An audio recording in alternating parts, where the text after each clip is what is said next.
Hey guys, this video talks about a popular term over the last year which gained a quick traction in social media: cancel culture. Cancel culture, one of the most buzzed and most controversial ideas on internet, or the idea that people too often pile on to others for bad behavior, emerged only in the past few years but has become a ubiquitous phrase among English speakers. Cancel culture is a modern form of ostracism in which someone is thrust out of social or professional circles, whether it be online on social media or in person. Those subject to this ostracism are said to have been cancelled.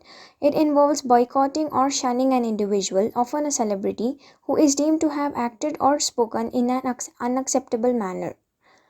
Within the turbulent past few years, the idea that a person can be cancelled, in other words, culturally blocked from having a prominent platform or career, has become a polarizing topic of debate.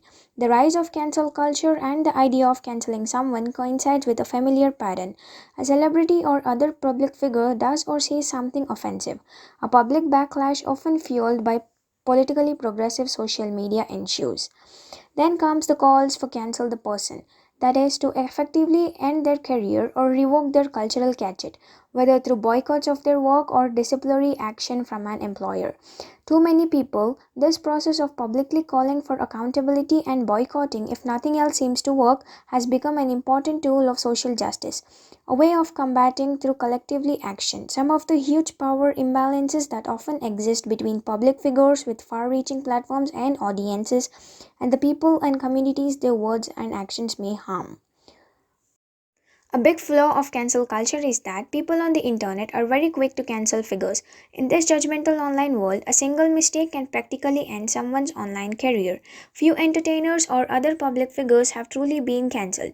That is, while they may have faced considerable negative criticism and calls to be held accountable for their statements and actions, some of them have truly experienced career ending repercussions.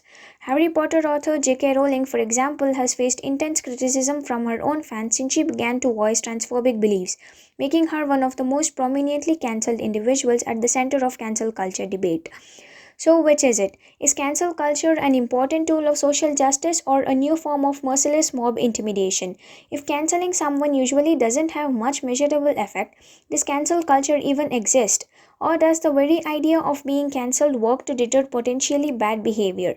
These questions are receiving more and more mainstream consideration as the idea of cancel culture itself evolves from its humorous origins into a broader and more serious conversation about how to hold public figures accountable for bad behavior.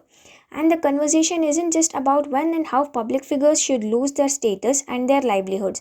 It's also about establishing new ethical and social norms and figuring out how to collectively respond when these norms are violated. As a country that prides itself on freedom of speech, we should be encouraging people to be more accepting of other people's values, beliefs, and political opinions. The way to get rid of the awful ideas that cancel culture is intended to root out is by taking a route of rehabilitation instead of cancellation. We shouldn't be invalidating people with opposing views, but instead openly discussing them so people can learn about the issues and form educated opinions. Shunning the problems by cancelling them, like we've been doing, doesn't bring about any change.